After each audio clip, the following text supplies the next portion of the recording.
Assalamualaikum warahmatullahi wabarakatuh dan salam sejahtera. Ini adalah satu Wi-Fi router keluaran Asus yang mempunyai dua port rangkaian berkelajuan 10 gigabit per second.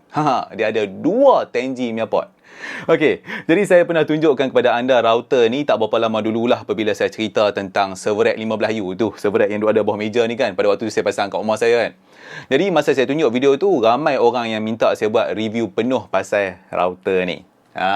Ni. Jadi inilah dia. Ini adalah Asus RTAX 89X. Dan ini adalah sebuah router Wi-Fi 6 dengan keupayaan rangkaian 10G. Tak berapa banyak router yang ada rangkaian 10G. Ni antara salah satunya. Okey. Tapi sebelum saya teruskan, saya kena cakap dulu satu berita yang tak berapa nak best. Takut anda duk tengok teruja-teruja nak pergi cari tak jumpa. Okey, router ni sebenarnya dia dah keluar lama tau. Kalau tak salah saya dalam tahun 2020 macam tu ada orang review pasal dia.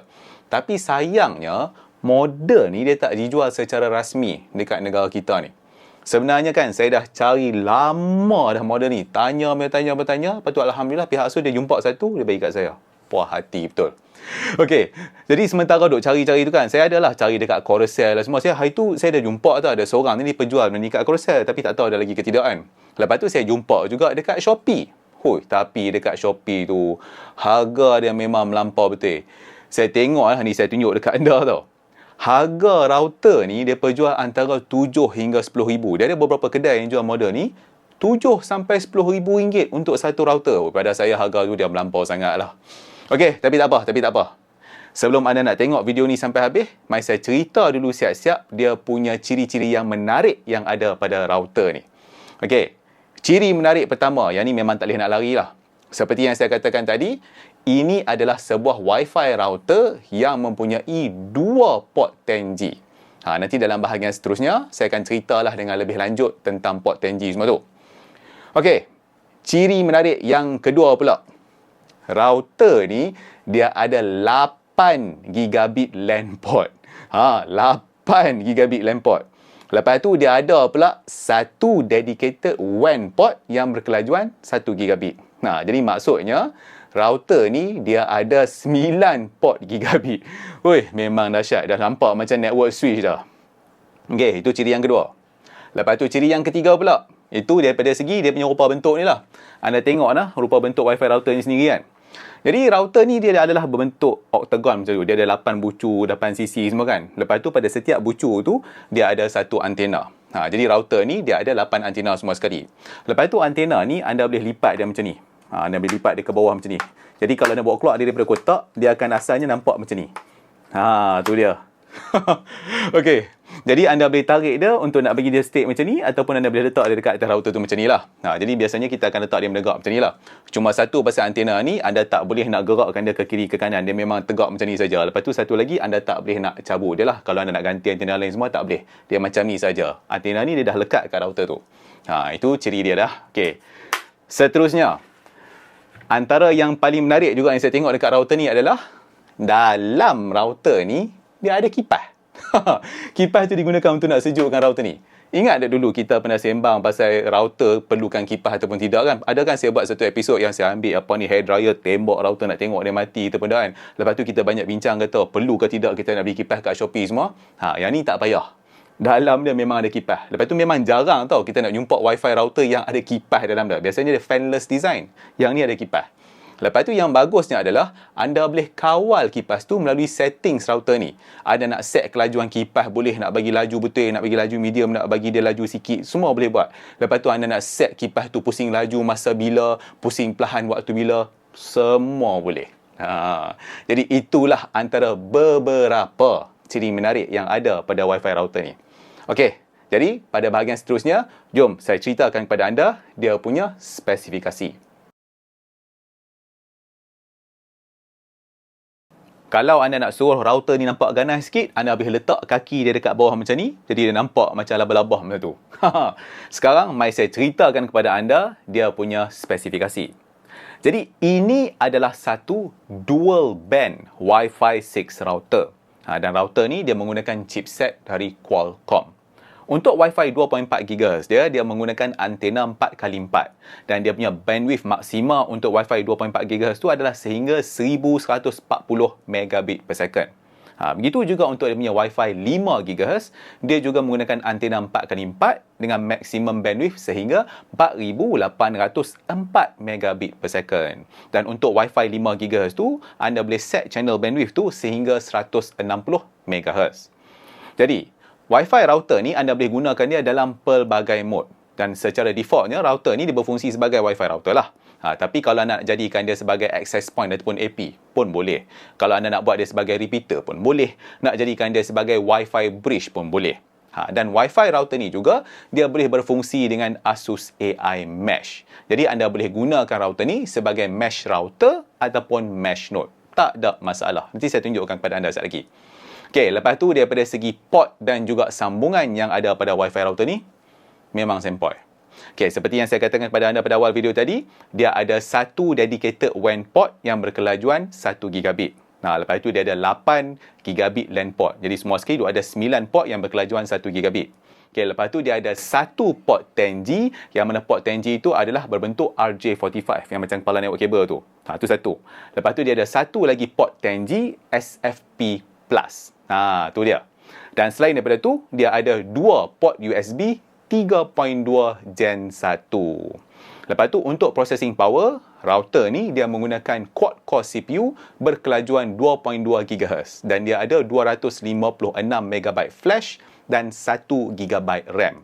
Daripada segi dia punya size pula, macam anda boleh tengok dekat sini ya, dia punya panjang dan lebar tu adalah dalam 13.5 inci macam tu.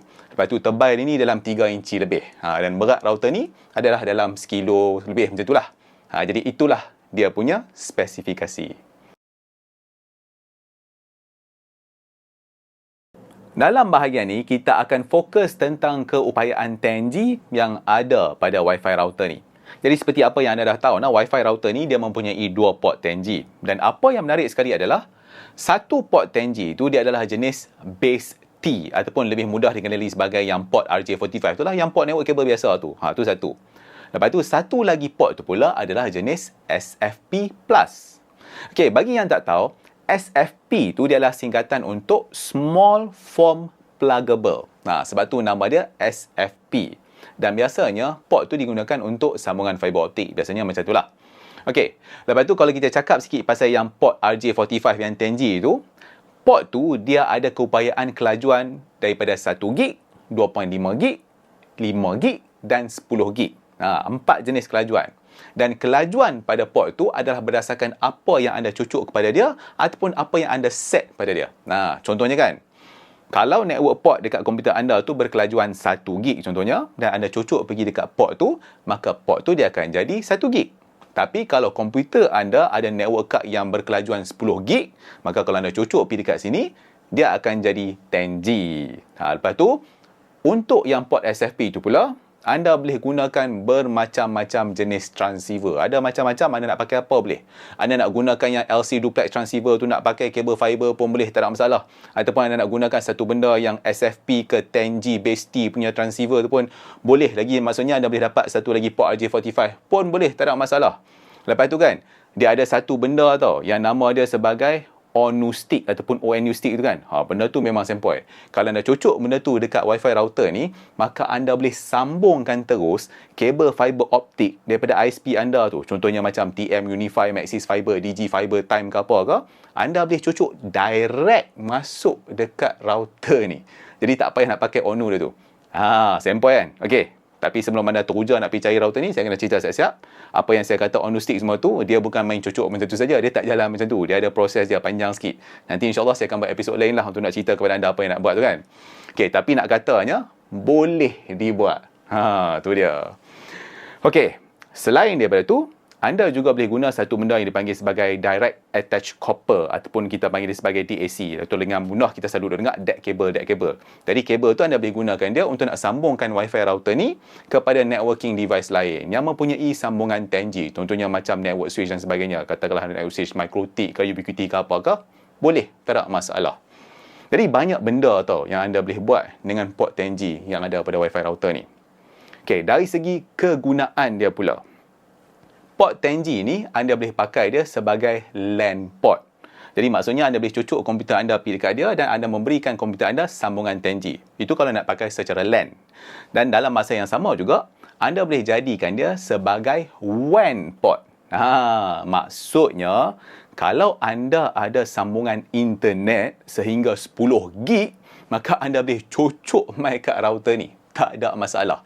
Ni kita bukan cakap pasal internet 1 gig ke 2 gig ke apa. Bukan. Kita cakap pasal 10G punya internet tau. Bukan LAN tau. 10G punya internet. Anda boleh cucuk mai kat sini. Boleh pakai. Tak ada hal.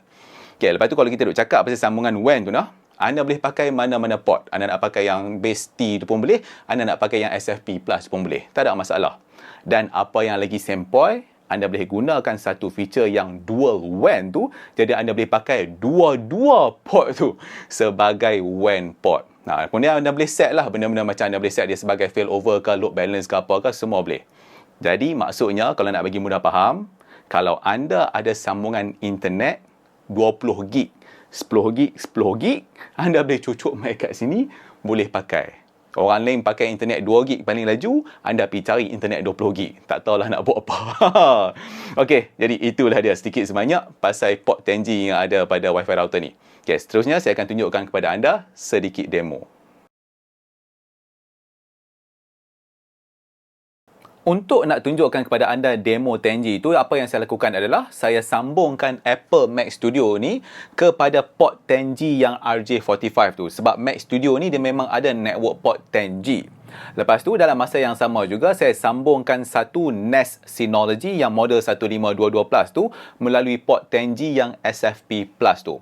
Lepas tu kat port SFP Plus tu kan, saya gunakan transceiver yang SFP ke 10G base T itulah. Jadi saya boleh dapat dua port 10G dalam bentuk RJ45.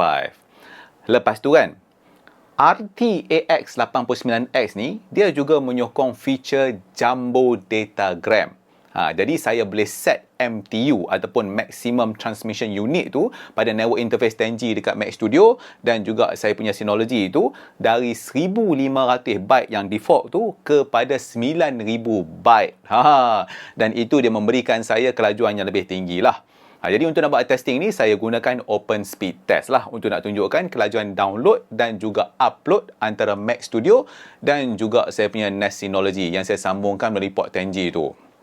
Jadi, kalau saya enablekan yang saya kata tadi jumbo frame tu kan, maka kelajuan download dan upload tu dia boleh mencecah hingga lebih daripada 10G tu sendiri. Memang laju betul untuk upload dan download. Tapi kalau saya disablekan jumbo frame tu ataupun saya tak pakai yang kata jumbo datagram tadi tu, lepas tu saya set balik pada Mac Studio dan saya punya Synology tu untuk dia punya MTU daripada 9000 tu pergi 1500, maka kelajuan upload dan download tu adalah dalam lebih kurang 9.7 gigabit per second. Walaupun dia tak lebih daripada 10G, tapi 9.7 gigabit per second tu memang laju jugalah. Jadi sekiranya perkakasan yang anda gunakan tu dia menyokong yang feature jumbo frames tu, maka anda boleh tingkatkan lagi kelajuan download dan upload tu. Bukan saja untuk 10G, untuk yang 2.5G semua boleh, tak ada masalah. Dan ini sangat berguna lah, terutamanya sesiapa yang memerlukan sambungan rangkaian yang berkelajuan tinggi. Saya memang perlukan sambungan yang laju antara Mac Studio saya dengan yang kata NAS Synology itu sebab saya memang akan upload semua footage video yang saya duk record sekarang ni, saya ambil daripada kamera tu, saya bawa keluar SD card tu, saya terus cucuk kepada NAS Synology tu. Kemudian saya akan edit footage tu semua, saya gunakanlah aplikasi macam Final Cut Pro ataupun DaVinci Resolve dan sebagainya yang ada dekat Mac Studio ni kan. Saya pakai 10G punya network tu, saya edit pakai kat situ. Jadi maksudnya saya tak copy masuk semua footage tu masuk dalam komputer ni, tak. Saya akan edit direct daripada NAS storage. Sebab itulah saya perlukan sambungan rangkaian yang laju. Jadi saya dah test workflow tu menggunakan router ni, memang boleh pakai. Tak ada isu, dia memang boleh memenuhi keperluan tu. Dalam bahagian ni saya akan berikan fokus tentang keupayaan Wi-Fi yang ada pada router ni. Jadi seperti yang saya katakan tadi kan, RTAX89X ni dia adalah sebuah dual band Wi-Fi 6 router yang menyokong teknologi MU-MIMO dan juga OFDMA. Jadi kalau anda dah tonton video yang saya buat sebelum ni tentang Wi-Fi router daripada Asus Zen Wi-Fi Pro ET12, maka saya dah bagi tahu dalam video itu yang mesh Wi-Fi router yang baik adalah yang mempunyai keupayaan tri-band. Kalau dia ada tri-band itu bermaksud Wi-Fi router tu mempunyai satu Wi-Fi band khusus untuk kegunaan Wi-Fi mesh backhaul. Dan sayangnya untuk router ni dia hanyalah dual band sahaja. Jadi sekiranya anda menggunakan feature mesh yang ada pada router ni, dia boleh mempengaruhi bandwidth Wi-Fi anda. Tapi nasib baik AX89X ni dia berkeupayaan untuk nak gunakan wired backhaul untuk kegunaan mesh. Maka anda boleh gunakan feature mesh pada router ni dengan Wi-Fi router Asus lain yang menyokong AI mesh. Maksudnya anda boleh gunakan network cable lah, dan benda tu dia akan membolehkan anda untuk elakkan daripada menghadapi masalah bandwidth pada rangkaian Wi-Fi anda tu. Ni, saya tunjukkan kepada anda bagaimana saya sambungkan RTAX89X ni sebagai mesh node kepada Wi-Fi router ET12 menggunakan wired mesh backhaul. Jadi ET12 tu kan dia datang sepasang, kan dia ada 2 unit. Jadi mesh tu saya dah buat siap-siap menggunakan wired mesh backhaul. Dan kemudian saya sambungkan pula AX89X ni juga melalui wired mesh kepada router kedua yang bersambung kepada mesh router yang pertama tu. Jadi kalau nak ikutkan kan, mengikut Asus, anda boleh sambungkan sehingga 5 mesh router menggunakan AI mesh. Lepas tu kalau anda nak gunakan wired mesh, maka anda boleh sambungkan mesh node ataupun nak lagi mudah faham, mesh router tu secara daisy chain. Maksudnya kan, LAN port pada mesh router yang pertama tu disambungkan kepada WAN port mesh router yang kedua. Kemudian LAN port dekat mesh router yang kedua tu disambungkan pula kepada WAN port mesh router yang ketiga. Dan begitulah seterusnya sampai cukup 5 biji. Nampak kan? Itu dipanggil sebagai daisy chain. Jadi kalau anda sambungkan router-router tu secara daisy chain, maka anda akan nampak router tu bersambung macam ni. Router yang pertama bersambung dengan router yang kedua, kemudian router yang kedua bersambung dengan router yang ketiga, dan seterusnya. Dan selain daripada tu juga, anda boleh sambungkan ke semua mesh router tu menggunakan network switch. Contohnya, saya gunakan satu network switch yang mempunyai 8 port berkelajuan 2.5 gigabit per second. Jadi apabila saya sambungkan ke semua mesh router ni kepada network switch tu, maka anda akan nampak sambungan ke semua mesh router tu adalah selari. Jadi memandangkan router ET12 ni dia mempunyai port yang berkelajuan 2.5G, maka port 10G yang RJ45 yang ada pada AX89X ni dia juga akan menjadi 2.5G. Jadi apabila saya sambungkan semua, maka dia akan jadi semua 2.5G. Jadi kelajuan sambungan wired mesh backhaul antara RTAX89X dan juga ET12 itu adalah 2.5G.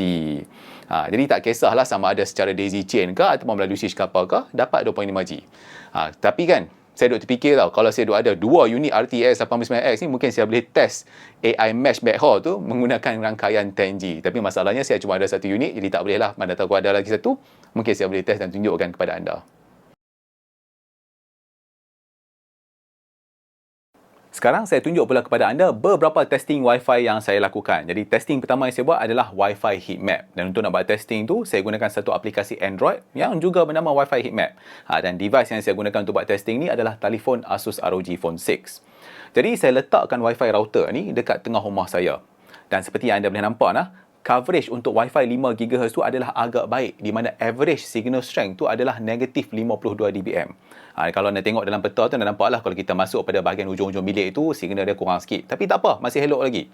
Manakala untuk Wi-Fi 2.4 GHz pula, coverage dia adalah lebih baiklah, dengan average signal strength adalah pada negatif 49 dBm.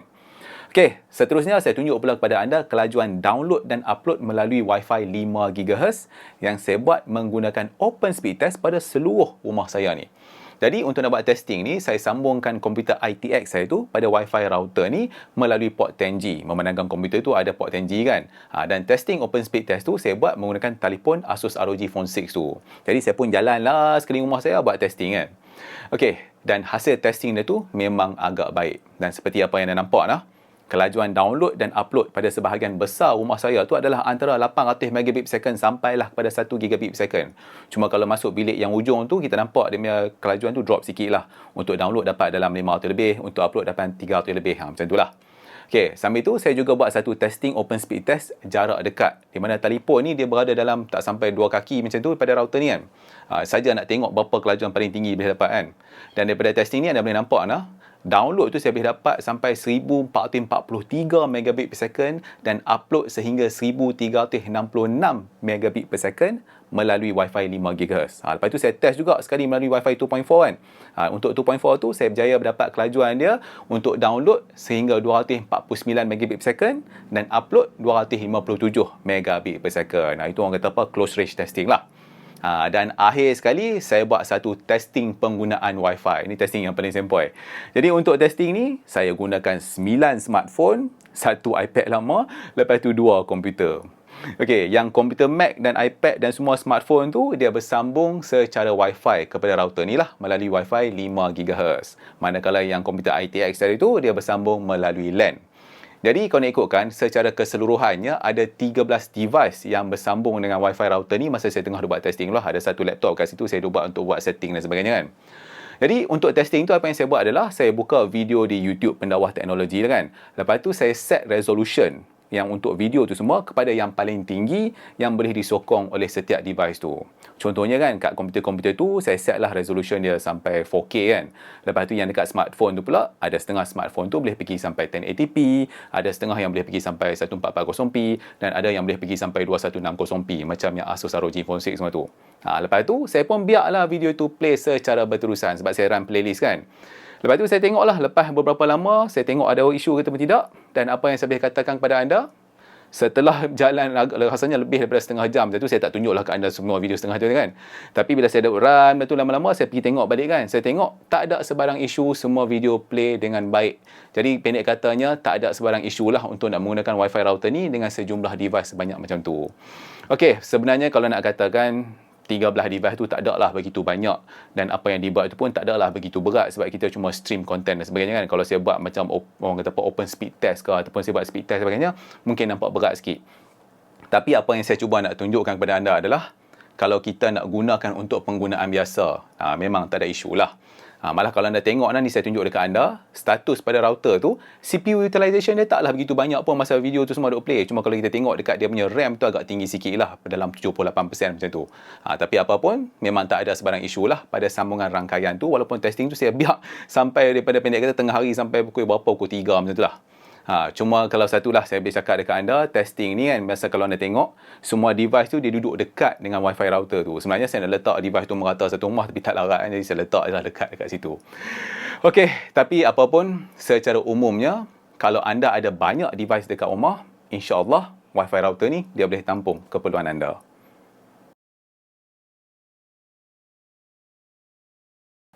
Dalam bahagian akhir ini, saya nak tunjuklah kepada anda sedikit sebanyak feature yang terdapat pada AX89X ni. Jadi sekiranya anda pernah menggunakan Wi-Fi router Asus sebelum ni ataupun anda pernah tengok video yang saya buat tentang Wi-Fi router Asus, maka sudah semestinya anda kenal lah web interface untuk router ni. Jadi settings dan feature yang ada pada router ni adalah hampir sama dengan kebanyakan router-router Asus yang lain. Contohnya macam settings untuk AI Mesh, Guest Network, AI Protection, Parental Control, Adaptive QoS, Traffic Analyzer semua tu kan. Pendek katanya adalah hampir sama. Cuma untuk AX89X ni, dia adalah beberapa settings yang mempunyai ciri-ciri tambahan khusus untuk network 10G tu. Contohnya macam settings untuk LAN ni, di mana dekat sini dia ada beberapa settings untuk port 10G RJ45 dan juga settings untuk port yang 10G SFP+ tu. Jadi itulah sedikit sebanyak settings yang terdapat pada Wi-Fi router ni. Okey, itulah dia review saya untuk router Asus RT-AX89X ni. Jadi sebagai rumusannya, saya boleh katakan ini adalah satu router yang sangat baik. Dengan jumlah gigabit LAN port yang dia ada, USB port yang dia ada, 10G port yang dia ada, yang 10G SFP+ semua tu kan. Memang banyak benda yang anda boleh lakukan dengan router ni. Sayangnya, router ni tidak dijual secara rasmi di Malaysia. Jadi saya harap, kalaulah boleh, pihak Asus tolonglah pertimbangkan untuk nak jual model ni di negara kita ni. Sebab tu kan ada orang pernah tanya saya tentang satu benda berkaitan dengan custom firmware. Sebab kalau anda pernah menggunakan router Asus, maka anda mesti tahu custom firmware yang popular seperti Merlin dan sebagainya kan. Dan untuk pengetahuan anda, router RT-AX89X ni tidak disokong oleh Merlin tu disebabkan chipset Qualcomm yang dia gunakan. Itulah antara benda yang saya boleh ceritakan kepada anda siap-siap. Okey, saya rasa cukuplah dulu untuk episod kali ini. Jadi sekiranya anda ada sebarang soalan tentang router ni, maka anda bolehlah tulis di ruangan komen dan insya-Allah saya akan cuba untuk nak menjawab soalan-soalan anda. Okey, jadi sebelum saya akhirkan episod kali ini, saya nak ucapkan jutaan terima kasih kepada pihak Asus kerana sudi memberikan router ni kepada saya, dan saya juga nak ucapkan jutaan terima kasih kepada anda semua kerana sudi menonton. Dan sambil-sambil itu saya harap anda sudilah juga untuk nak subscribe kepada channel Pendakwah Teknologi kalau anda belum subscribe lagi, dan like video ni sekiranya ia berguna untuk anda. Dan sambil itu, jangan lupa untuk follow Facebook rasmi Pendakwah Teknologi. InsyaAllah kita jumpa lagi di episod yang seterusnya. Lagi sekali terima kasih kerana menonton. Assalamualaikum.